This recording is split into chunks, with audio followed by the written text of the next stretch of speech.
Tom Cruise may flash that megawatt smile on camera, but never confuse charm with vulnerability. When someone oversteps, he doesn't shout. He doesn't swear. He'll simply deconstruct your entire premise, your approach, your motives, and your credibility within moments. And he'll accomplish this while maintaining perfect composure. This is the tale of a man who transformed restraint into an art form in Hollywood, an international superstar, a magnet for controversy, and the last person you'd want to corner with a trick question. From uncomfortable television appearances to hostile interrogations, here are the 10 instances Tom Cruise ended everything with complete calm. It began as a standard playful segment where Ellen DeGeneres attempts her usual game and stumbles. Britney or Christina? What do you mean? Britney Spears? I'm not even sure what I mean. I've never thought about it. All right. Right. Tom's decision not to engage wasn't discourteous. It was deliberate. He established that he won't participate in shallow entertainment, not in front of cameras, not anywhere. And that was merely the beginning. Next arrived Matt Lauer. He came prepared. Tom came with evidence.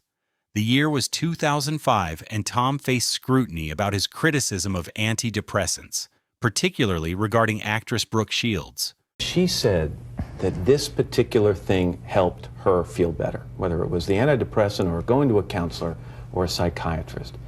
Isn't that enough? Matt, you have to understand this.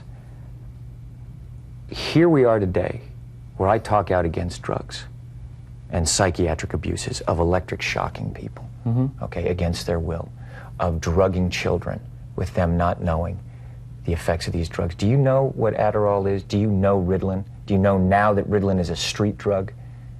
Do you understand that?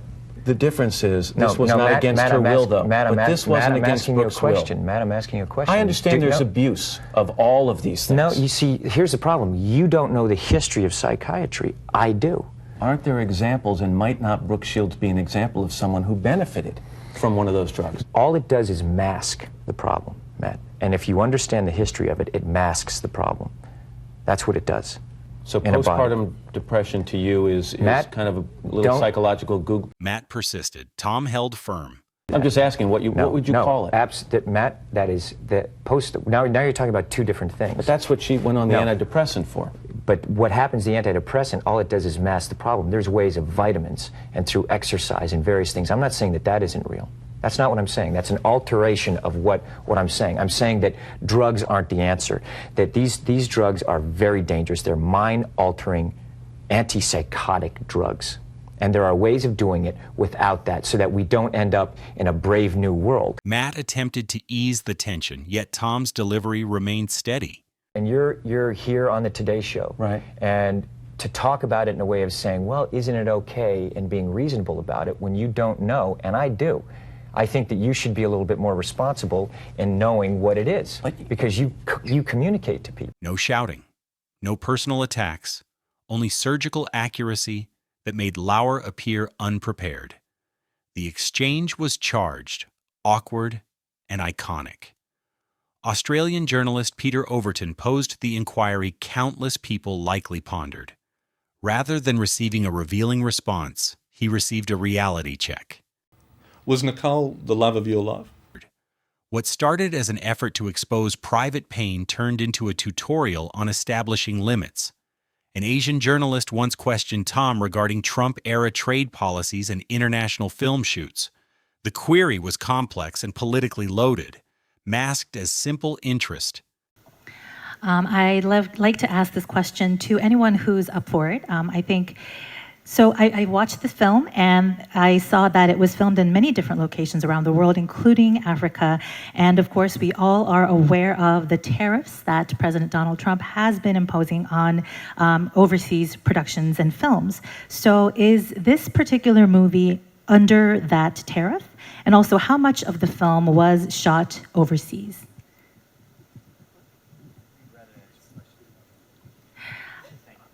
I think that's a fair answer. All right. Can we move on to the next question, please? Zero response, 0 remarks, merely a minor change in demeanor. The effect was devastating. Without uttering anything, occasionally quietness delivers the strongest message possible. Then arrived the Sofia Bella interview. Initially, everything flowed smoothly.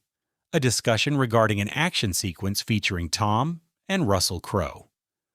However, another journalist interjected with this peculiar inquiry. These high standards for yourself with these stunts, but everyone else has to step up. Russell Crowe has said that in this film, he plays Dr. Jekyll. You have a fabulous fight scene, and he said you both had a discussion. You said, you know what, let's both just absolutely go for it. Yeah. And look, he's an amazing athlete. He's a very good stuntman himself also.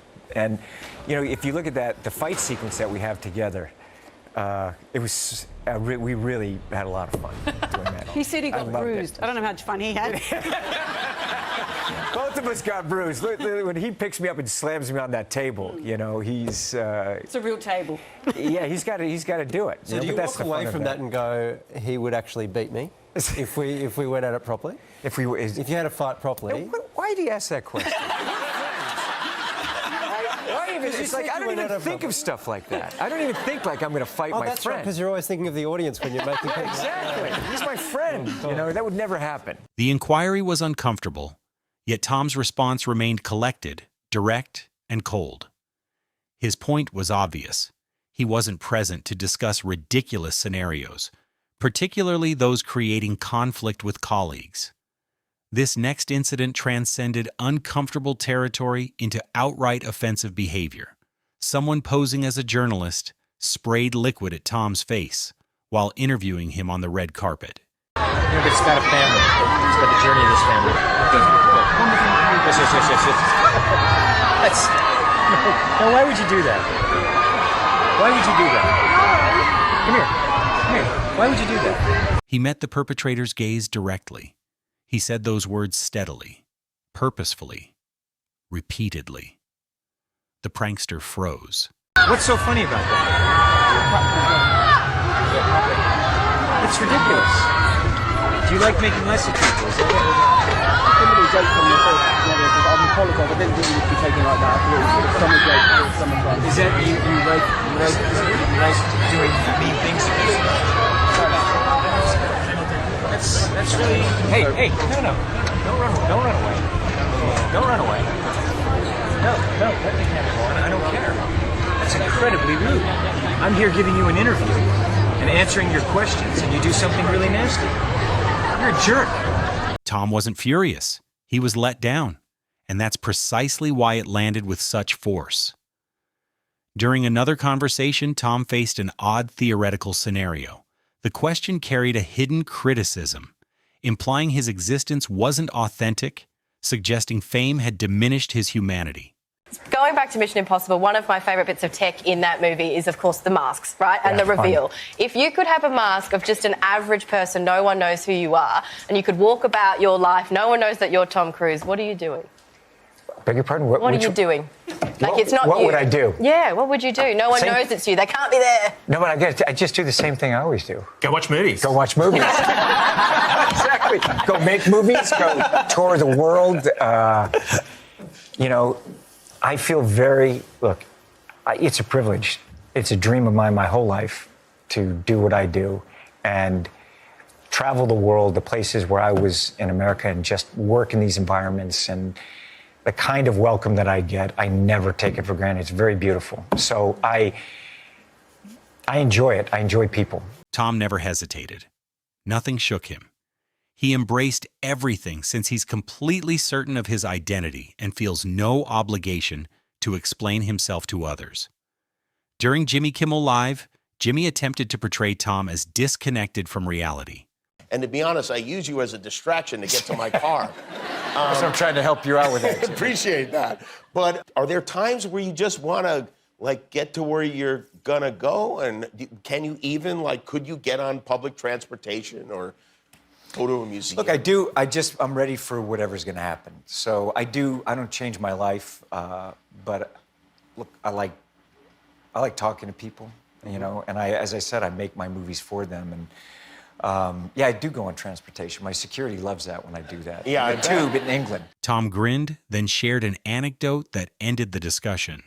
Oh, wait, I do that. Like sometimes I'll put on my hat and my earphones and I'll just go in and get on the tube just if I want to get to the studio. Does that work? Quickly. Do people stop you? Sometimes. It does. Sometimes it works. Sometimes, like, you know, people are, during rush hour, like I go in and I'll be there. And I remember one time I was there and there's like 14-year-old kid. This girl was there and everyone was looking at their phones and I just saw her. I looked over and kind of my head's down. I got my baseball cap and she's just staring at me like this. And I looked at her and she looked at me and she just looked around the subway like. The moment was humorous, yet genuine. Tom never boasts, he simply exists. And when questioned, he offers experiences, not justifications. Next came the slight. While promoting Collateral, a journalist suggested the part would better suit Al Pacino or Robert De Niro. So hi Tom, how are you? Hello, very well, thank you. So when I read about this movie, I said, well, this is a typical movie for Al Pacino or for Robert De Niro, and then you went and took that role upon yourself. The criticism wasn't even disguised. Tom remained unfazed. He engaged. I mean, I don't get afraid to take on characters. I get excited, you know. There's always that question of, is it going to work?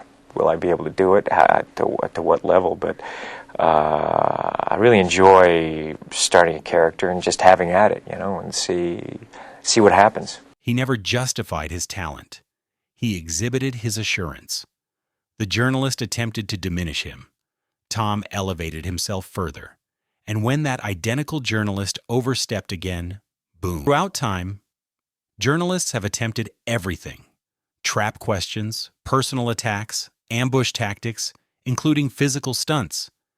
Tom never engages in their tactics since he doesn't require volume to communicate effectively. He doesn't require anger to maintain authority. He doesn't require degrading others to feel superior. His strength lies in discipline, in composure, in understanding that quietness or a precisely delivered statement can strike deeper than any tirade possibly could. Therefore, when you observe Tom Cruise grinning at a media event next time, remember this: that grin isn't submission, it's a signal. Since if you cross boundaries, he won't yell. He'll simply demonstrate class beyond your reach. What's the most composed response you've ever witnessed to disrespect? Have you ever stayed calm when others expected you to explode? Share your thoughts below, and if you enjoyed watching someone masterfully handle confrontation without losing their cool, hit that like button and subscribe for more stories of Hollywood's most unshakable moments.